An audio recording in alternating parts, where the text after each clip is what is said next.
incluyendo esto lo que se llama una zoodia.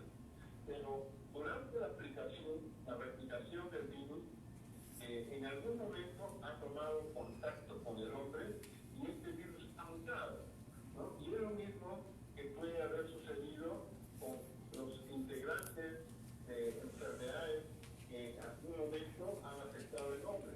Por ejemplo, existe uno que es un coronavirus que se menciona que tuvo un origen en camellos y dio origen a lo que es una enfermedad conocida como el MERS, que después hablaremos más adelante. Posiblemente en Wuhan, China, existe un mercado en el cual se consumen mariscos y puede de ahí a pasar a los humanos, y por los humanos el virus puede haber mutado. Y esto lógicamente contagió a una, dos, tres personas y el virus se adaptó. ¿Cómo es la transmisión? La transmisión se debe a las proteínas exteriores que tiene el virus, lo hemos visto en los que hemos estado hablando anteriormente, en las películas. Esas son proteínas exteriores que buscan adherirse a las células del aparato respiratorio, en este caso el hombre. Posteriormente, ahí, una vez que se encuentra en el interior, el virus comienza a replicarse. Y el virus siempre, cada vez que se está replicando, comienzan a cambiar, comienzan a mutar. Es decir, si nosotros observáramos genéticamente y así hiciéramos un secuenciamiento de las bases nitrogenadas de estos virus que se van transmitiendo en la actualidad, y aquí a 6 meses podemos observar que el virus es la secuencia genómica es total, ha cambiado, y esta mutación siempre sigue afectando al hombre. Entonces, se adquieren las células huéspedes y desarrollan una serie de enfermedades, en este caso, del sistema respiratorio, en este caso humano, lógicamente, que afecta al hombre exclusivamente, es el COVID-19, ¿no? En la transmisión, la siguiente diapositiva, la transmisión, podemos ver que esto en algún momento ha sido una transmisión zoonótica. Después el hombre ha aparecido por contacto, por ingesta, por algún motivo, y lógicamente comienza a afectar a otras personas en el cual lo padecen. Es evidente que esta producción de transmisión de personas entre contactos cercanos, incluidos familiares o trabajadores de salud, en este caso que están en contacto con las personas infectadas o las personas enfermas, aún no se conoce el alcance completo de esta transmisión. Por ejemplo, está en estudio en estos momentos a los cuántos días la persona comienza a desarrollar anticuerpos una vez que el virus se encuentra infectando a una persona, al hombre. En algunos casos serán más días, en otros casos serán menos días, pero se tiene que saber exactamente un promedio. Y esto, como toda enfermedad viral, puede durar 7, puede durar 5, puede durar 6, 8 días, y eso el tiempo nos lo dirá. La siguiente diapositiva. Podemos ver que la agente causal del virus COVID-19, de la familia coronavirus, el género coronavirus, es un agente, como habíamos dicho, ARN monocatenario lineal, preomórfico, es decir, no tiene forma. Fíjense en la foto que está en la derecha, no es una cosa simétrica, ¿no? Si ustedes buscan a otro, en otras fotografías van a ver que tiene otra forma, ¿no? Y el cual tiene un diámetro de 80 a 220 nanómetros. Existen aproximadamente 30 serotipos, eso lo habíamos visto, entre 30 y 32 serotipos, ¿no? Y podemos ver en la parte de abajo una de las características que ya les había mencionado, cada uno de los antígenos estructurales. Podemos ver que esas espículas grandes, color amarillo, eso se debe o le llaman el antígeno E o el antígeno F, es decir, de espícula, ¿no? Y vamos a ver inclusive que tiene algunas funciones que son, por ejemplo, de la membrana transmembrana, es decir, ocupa estas dos áreas de la partícula viral. Después son responsables de la adherencia con las células y también son responsables de la producción o del antígeno llamado hemaglutinina y neuraminidasa. Debemos ver también dónde está graficado la proteína M, dónde está graficado la proteína E y de la proteína N, que es de la nucleocápsida, ¿no? Y lógicamente este es un esquema, un dibujo de toda la partícula viral. Ustedes se preguntarán lo que está en el centro, color lila. Eso viene a ser una gráfica del ARN viral, o también le dicen el genoma viral, ¿no? Para este caso, acuérdense que es ARN en sentido positivo. La siguiente diapositiva. ¿Qué es la replicación viral? La replicación de los virus, ARN, lógicamente, es un proceso por el cual las partículas virales en el interior de las células hospedadoras da origen a cientos de partículas virales, es decir, a cientos de individuos que más tarde abandonarán la dicha célula que han estado infectando para buscar a otras células adjuntas al lado, a su costado de la célula infectada y pueden iniciar nuevamente la replicación viral. La fase de la replicación viral en una célula en la cual va a infectar, estas se conocen o tienen una secuencia, y esta secuencia lógicamente se inicia por la adhesión. Primero el virus se une al receptor de la célula. Una vez que el virus se une al receptor de la célula, viene la fase de la penetración, en el cual el genoma viral ingresa al interior de la célula. Lógicamente, en este proceso viene la pérdida de la envoltura de la partícula viral, el cual se ha introducido dentro de la célula. Después viene una etapa de la síntesis de proteínas, en el cual guarda la información del genoma viral. Después de la síntesis de proteínas, viene un reordenamiento de todo lo que ha producido, que son aminoácidos que van a constituir posteriormente una proteína, y a esto se llama, entramos a la etapa de la maduración. Una vez que se ha entrado en la etapa de maduración, viene lo que es la liberación.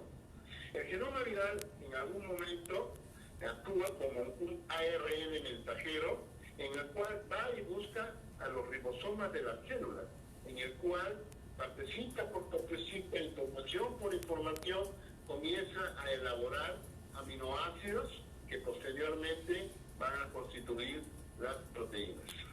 En el siguiente diapositiva pasamos y vamos a ver un esquema de lo que es la replicación viral.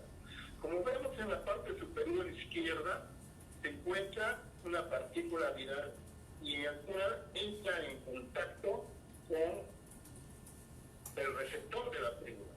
Una vez que ingresa, esta es la adhesión que anteriormente le llamaba, ingresa el ARN viral, ¿no? Y a través de los diferentes componentes llamados ORF, cada ORF viene a ser lo que constituye la información de cada una de las partes. Por ejemplo, para las 16 proteínas no estructurales existen 16 ORF, es decir,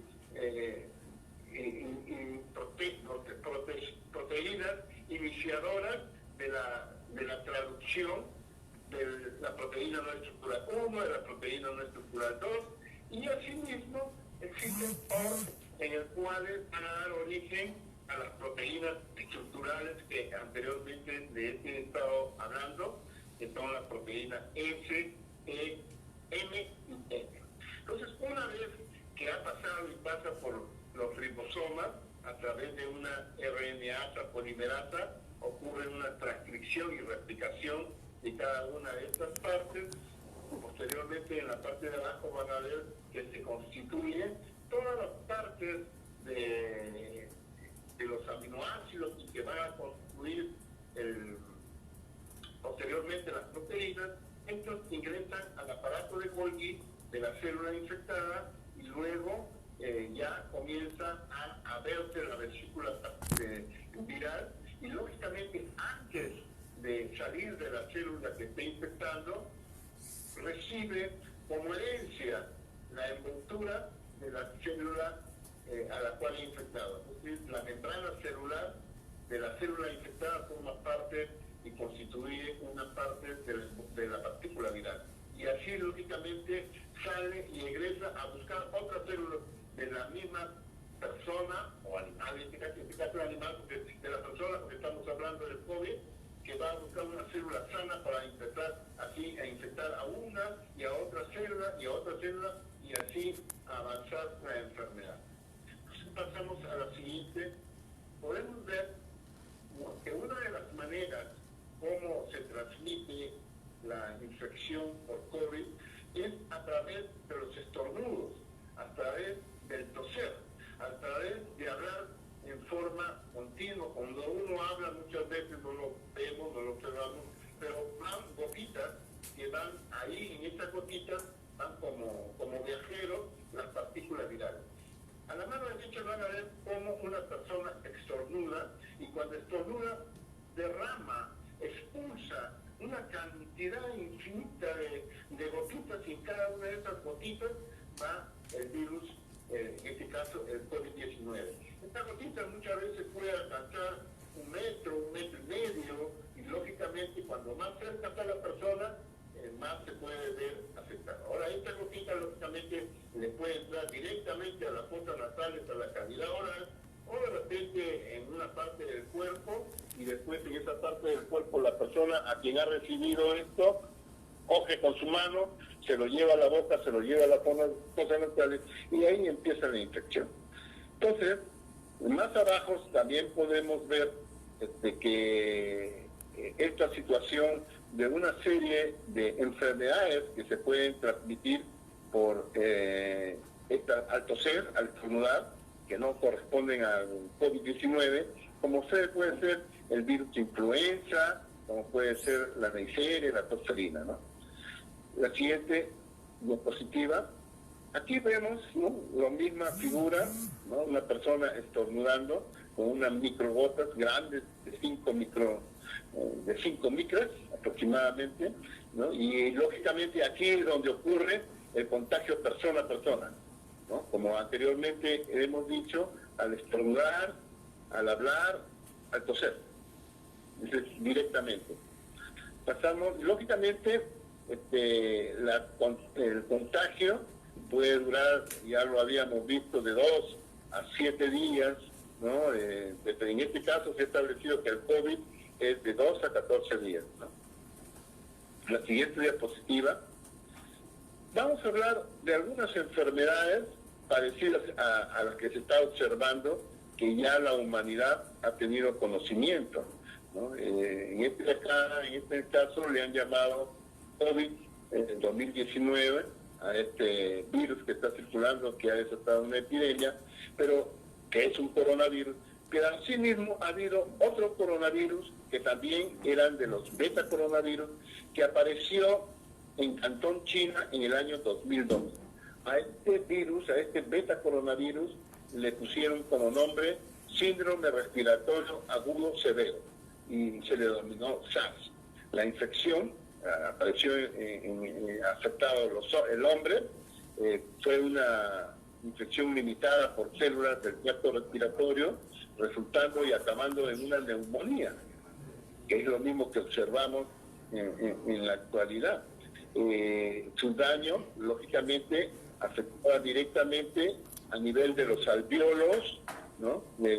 Produciendo un síndrome en personas adultas también, pero a diferencia de este COVID que estamos viendo, que estamos siendo afectados, es que este afectaba el tracto digestivo, es decir, el epitelio intestinal, a diferencia del COVID que ellos no lo realiza. Por eso clínicamente esa diferencia no se le puede relacionar.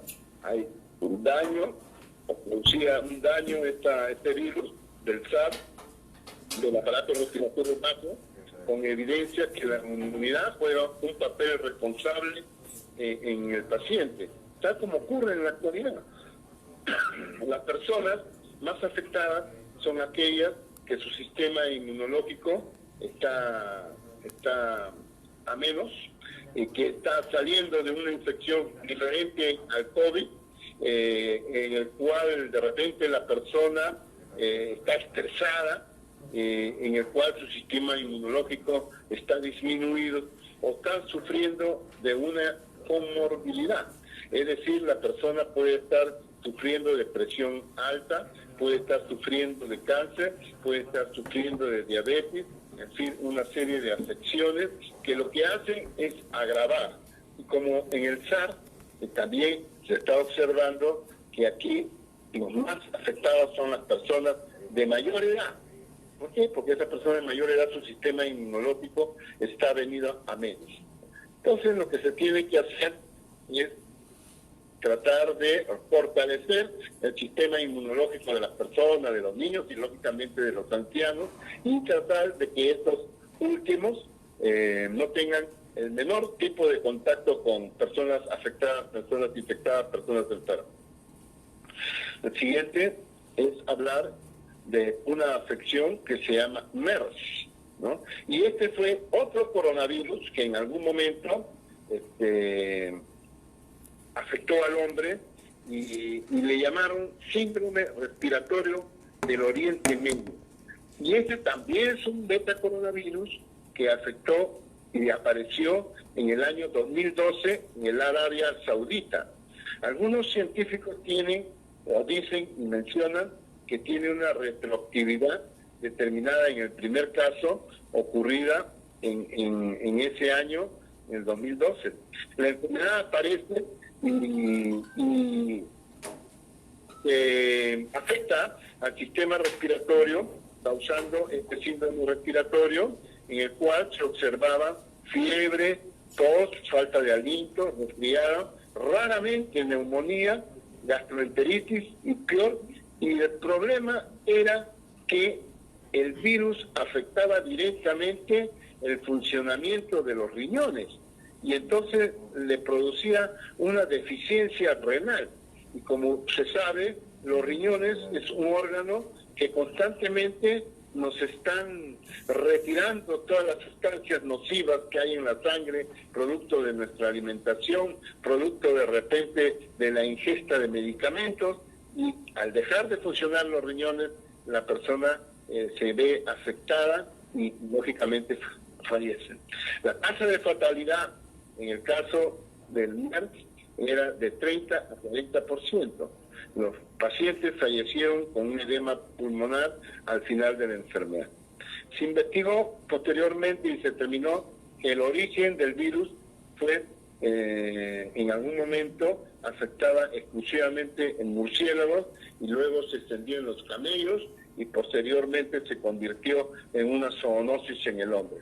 En el 2015 se observó que esta enfermedad se extendió a países como Corea del Sur. En la siguiente diapositiva podemos ver lo que es en la actualidad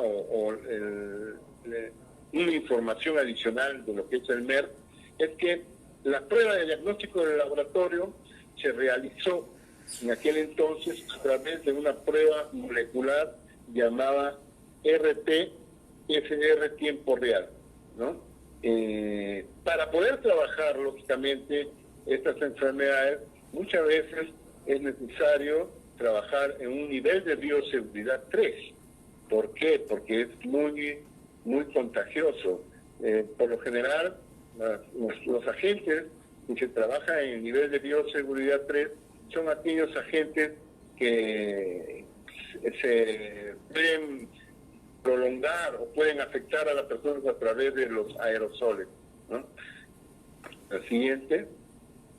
Lógicamente, aquí viendo y observando, tratando de poder ver tanto una comparación entre los coronavirus, podemos ver ahí tanto para el SARS, que lo tenemos al lado derecho, y como para el MERS, que lo tenemos al lado izquierdo, ¿no? Que si bien son beta coronavirus, lógicamente su secuencia genómica es muy diferente, ¿no? Por ejemplo, vemos que en el MER le pusieron el nombre, ¿no? Síndrome respiratorio del Medio Oriente, apareció en Arabia, identificado por primera vez en el año 2012. Ocurrieron 800 muertos en el Medio Oriente y afectó lógicamente a dromedarios y le pasaron a los humanos. En el caso, en el síndrome respiratorio severo agudo, el SARS, fue identificado en el 2003, apareció en el 2002, murieron aproximadamente 650 personas en China y Hong Kong, y también la fuente sería, inicialmente, era una enzoodia, es decir, solamente se afectaba a los murciélagos, y de alguna manera el hombre tomó en contacto y se adaptó el virus al hombre, y ahí apareció el síndrome respiratorio agudo severo. Ya lógicamente, observando una de las características del COVID-19, el nombre de 2019 nCoV, en realidad fue un nombre que le dio la Organización Mundial de la Salud hasta que los expertos se pusieran de acuerdo qué nombre darle. Después, como ustedes saben, 2019 nCoV, en la actualidad es el COVID-2019, que es el nombre oficial que le ha dado la Organización Mundial de la Salud, ¿no? Pero este nombre en realidad, si ustedes comienzan a descifrarlo, es para designar a la enfermedad, ¿no? Porque la B es de enfermedad. Bueno, la transmisión circula entre animales, no se puede transmitir, inicialmente debe haber ocurrido eso, pero después se adaptó al hombre, y en el hombre se transmite por vía aérea, a través de secreciones, contacto por objetos contaminados, ¿no? Lógicamente, por ahí se ha observado en el hombre fiebre, tos, falta de aliento, dificultad para respirar, problemas gástricos, diarrea, en forma general. Esto es tanto del SARS como del MERS, ¿no? Ustedes pueden establecer algunas comparaciones. Por ejemplo, en el COVID no hay enfermedad diarreica, ¿no? Lo que sí hay en el COVID es neumonía, hay un síndrome respiratorio, no existe insuficiencia renal en el COVID, y lógicamente la persona fallece por la dificultad al respirar y por la neumonía, es decir, mal funcionamiento de los alvéolos. Los alvéolos cumplen una función en cual, cuando entra en contacto con los glóbulos rojos, comienza la persona a hacer los alvéolos le dan CO2 a los glóbulos rojos, y los glóbulos rojos le dan oxígeno. Los alvéolos pulmonares, al estar cubiertos de fluido y no hacer bien su función, entonces la persona se ve imposibilitada de hacer ese intercambio gaseoso. Como no realiza ese intercambio gaseoso, lo que ocurre es que la persona entra esto y después muere. No existe tratamiento para los virus, ¿no? Por ahí, en la actualidad, se ha escuchado y se ha visto que existe lo que es el interferón. Bueno, el interferón siempre se ha sabido, es un mecanismo el cual la célula produce una proteína para tratar de evitar que los virus no ingresen a la célula, pero es tan poquísima cantidad que el sistema inmunológico pierde la guerra cuando se ve infectado por el virus. Ya en el laboratorio, produciéndolo en cantidad, los cubanos son los que supuestamente han llevado esto a China, que lo han aplicado a una serie de personas, pero es carísimo, muy caro, ¿no? Entonces, la otra situación también hemos observado a través, en la actualidad, del presidente Trump, en el cual la droga que anteriormente afectaba o se utilizaba para el tratamiento de la malaria, se ha visto que también está dando resultados, pero todo esto está en estudio, y por ahí, lógicamente, que tendrían que ampliar estos estudios para ver realmente su efecto en una persona que está siendo afectada por el COVID-19. La siguiente diapositiva vemos ya una serie de información que es acerca de la confirmación del primer caso de COVID-19 en el Perú. Podemos ver en el centro, ¿no? Bueno, esta figura fue de la semana pasada, como poco a poco ha ido creciendo con el número de casos y el número de muertos. Por ejemplo, el día de ayer se decían que habían 11.000 muertos y habían más de 10.000 y picos de muestras que se habían trabajando, estableciéndose que existen 6.500 reactivos o determinantes que se habían utilizado. Y entonces eso significa que el gobierno solamente decía que tenían por 10.000, que tenían 10.000 determinaciones. Eso quiere decir que ya nos gastamos todo, ¿no? Estamos a la espera, me imagino que ya debe haber llegado el día de hoy más pruebas moleculares para seguir viendo a las personas afectadas, ¿no? En la siguiente diapositiva podemos ver cómo en el COVID, en el tiempo, ¿no? Podemos ver que en el mes de febrero llega al Perú personas, llegan de Francia, llegan de la República Checa, llegan de Barcelona, España, y llegan al aeropuerto, y lógicamente ahí en algún momento se detecta el primer caso, ¿no? Y con toda la secuencia que ustedes seguro día a día vienen escuchando a través de las noticias, a través de la televisión, a través del enunciado por nuestro presidente de la República y nuestro ministro de Salud. Siguiente. Lógicamente hay que hacer una respuesta inmediata, es el seguimiento a los contactos familiares, porque una de las características que tiene la infección es que de 100% que se vean infectados, ¿no? Hay un grupo, ¿no?, que pasan a ser sintomáticos, ¿no? Aproximadamente, vamos a suponer, 87% pasan a ser asintomáticos, no tienen ningún signo ni síntoma, pero están infectados. Y el resto comienza a padecer la infección con un cuadro clínico, como si fuese un resfriado. Lógicamente de este grupo hay un grupo que fallece, aquellos que son los más probables, que son los de hacer enfermedades graves, que son las personas de mayor edad, como hemos visto. Pero el problema es detectar aquellas personas que están infectadas y no tienen ningún síntoma. Y esto puede ser lo que estén circulando por la calle, ellos sin saberlo están propagando la infección a otras personas que sí están teniendo infección. Entonces, hay una situación, al primer contacto, hace un seguimiento a todos los contactos familiares. Hay el otro grupo, identificación de los contactos en el aeropuerto, y lógicamente después hay otro grupo, hacer el seguimiento e identificación en casos y contactos en las clínicas y hospitales, ¿no?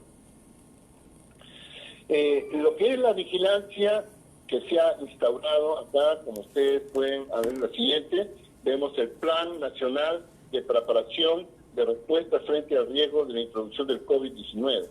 Esto de acá tiene como objetivo principal fortalecer los sistemas de vigilancia, contención y respuesta frente al riesgo de introducción del COVID-19 en el territorio peruano. Lógicamente, es un plan con un objetivo general, un objetivo específico, metas y actividades que se tienen y se están realizando, y es lo que estamos viendo en la actualidad. En la siguiente diapositiva vemos el ámbito de aplicación de este plan. El ámbito de aplicación es en todo el sector salud, en todos sus niveles de gobierno, salud, sanidad, fuerzas armadas, fuerzas policiales, establecimientos de salud privado y otros prestadores de servicios de atención sanitaria en todo el país. Y tiene vigencia, lógicamente nos habían dado vigencia, ahorita nos han prolongado hasta el 12 de abril del año en curso, ¿no? Lógicamente en la parte de abajo están todas las instituciones involucradas. En la siguiente diapositiva vemos la alerta epidemiológica. Lógicamente, en la alerta epidemiológica que ha emitido el Estado peruano a través del Ministerio de Salud, es la alerta epidemiológica número 010-2020 del 2020, y es para mantener la alerta de los servicios de salud en el país, tanto públicos como privados, para fortalecer las acciones de vigilancia, prevención y respuesta, control ante el riesgo de introducción del COVID-19 en el Perú. La siguiente diapositiva viene a ser, lógicamente, lo principal, que es la definición de caso. Esta definición de caso es muy probable que haya cambiado. ¿Se acuerdan ustedes cuando apareció inicialmente los primeros casos? Se decía que la definición era toda persona con infección respiratoria aguda, ¿no?, con tos, y que venga procedente de China. Entonces agarramos acá, dijimos, bueno, vamos a cerrar nuestros aviones porque nosotros no tenemos vuelo directo de la China a Perú. Los vuelos vienen a través de Estados Unidos y de ahí, en Estados Unidos entran los aviones en Nueva York, Miami y Los Ángeles. Y ahí recién vienen al Perú. Entonces se cerró, pero por ahí ya comenzaron a aparecer brotes en otros países, en España, en Italia. Entonces ya no solamente eran ver aviones que venían de China, sino también de Europa. Y ya en la actualidad comenzaron a aparecer casos pues en Ecuador, casos en Brasil, en Chile, en Argentina, en fin. Y entonces podemos dar el Centro Nacional de Epidemiología del Ministerio de Salud, basados en la Organización Mundial de la Salud, inicialmente dio una información, qué cosa era un caso sospechoso. Persona con infección respiratoria acompañada de algún otro signo o síntoma respiratorio, por ejemplo, tos, dolor de garganta, dificultad de respirar, sin otra etiología que explique la presentación clínica o una historial de viaje, ¿no? Ya no necesitábamos que haya venido del extranjero, ¿no? Con transmisión local, según reporte de la Organización Mundial de la Salud, ¿no? Después, abajo, se trató otro grupo, otra definición, persona con alguna enfermedad respiratoria que tuvo contacto con un caso confirmado a probable infección por COVID-19 durante 14 días. O persona con infección respiratoria grave, ¿no?, con fiebre superior a 38 grados centígrados, con tos, dificultad respiratoria que requiere hospitalización. Y sin otra etiología que explique el cuadro clínico. Y lógicamente más abajo vienen las otras definiciones, que es un caso probable, un caso confirmado, un caso descartado. Caso probable, un caso sospechoso con resultado de laboratorio indeterminado por COVID-19. Caso confirmado es un caso confirmatorio que tiene resultado de diagnóstico de laboratorio y aparte, lógicamente, presenta los signos y síntomas clínicos. Y un caso descartado de paciente que tiene un resultado negativo. Entonces nos vamos a la siguiente diapositiva y es, lógicamente, estas definiciones de caso. Es muy importante para nuestras autoridades porque a partir de ahí el médico se ciñe estrictamente a la definición de caso actualizada que es emitida por el Centro Nacional de Epidemiología del Ministerio de Salud. Y ahí podemos ver, ¿no?, haber permanecido en un ambiente cercano con una persona infectada, haber viajado y haber estado en contacto con una persona infectada, y un personal de salud. En la actualidad también el personal de salud, hemos visto días atrás cómo ha habido una enfermera que falleció por un aneurisma aparentemente, pero ella estaba infectada. Entonces esta persona infectada, ¿con cuántas personas habrá estado en contacto? Cada una de estas personas con el que estado en contacto es muy probable que la haya infectado, sin saberlo ella, ¿no? La siguiente diapositiva, el COVID-19, ¿no?, coronavirus, produce infecciones leves, graves, síntomas de fiebre, tos, secreciones nasales, dificultad para respirar, se complica con neumonía en uno o ambos pulmones. El diagnóstico de la Organización Mundial de de la Salud recomienda hacer la prueba de RT-PCR tiempo real y desarrollado por investigadores alemanes. Esa es la información que nos han dado. Lógicamente, un mapa de cómo puede ser hasta el 5 de marzo, cómo había estado evolucionando. Lógicamente, acá esto ha crecido más y más, ¿no? La siguiente diapositiva, en las precauciones que debemos tener. Al toser o estornudar, cubrirnos la boca o con el pliegue del codo, y cuando estornudamos es preferible cubrirse con un pañuelo de papel, ¿no? Un papel lógicamente adecuado, y lavarse la mano inmediatamente lo más pronto posible. Mantener frecuentemente la higiene con las manos, sobre todo al ingerir alimentos, antes y después de los alimentos, y luego de contacto con superficies o áreas públicas. No manipular animales, menos si que están muertos, es preferible no manipular. No existen medicamentos específicos, no debemos suministrar aspirina ni a los niños ni medicamentos para la tos. Por ahí también he leído que no se debe suministrar ibuprofeno, porque esto exacerba la infección viral. Utilizar humidificador de ambiente, no manipular objetos de que una persona haya utilizado, que esté infectada y que haya manipulado. Descansar, beber líquidos, y la persona afectada quedarse intacta y no visitar enfermos. Y hay también una precaución, que más que una precaución es una costumbre, que nosotros no lo tenemos, ¿no? Es que nos vamos a la casa, nos preocupamos de la bata, nos preocupamos de lavarnos las manos, pero no nos preocupamos del calzado en el cual nosotros usamos para trasladarnos de la calle. Es preferible al ponernos unas zapatillitas de estas viejitas, con eso salimos a la calle a hacer nuestras compras, y cuando regresamos, no la ingresamos dentro de la casa, sino la ponemos afuera, y lógicamente afuera la podemos desinfectar con una solución de lejía, por ejemplo, al 0.5%, es preferible, ¿no? La siguiente diapositiva, se ha visto también que para cualquier situación de emergencia se tiene que llamar al 113, ¿no?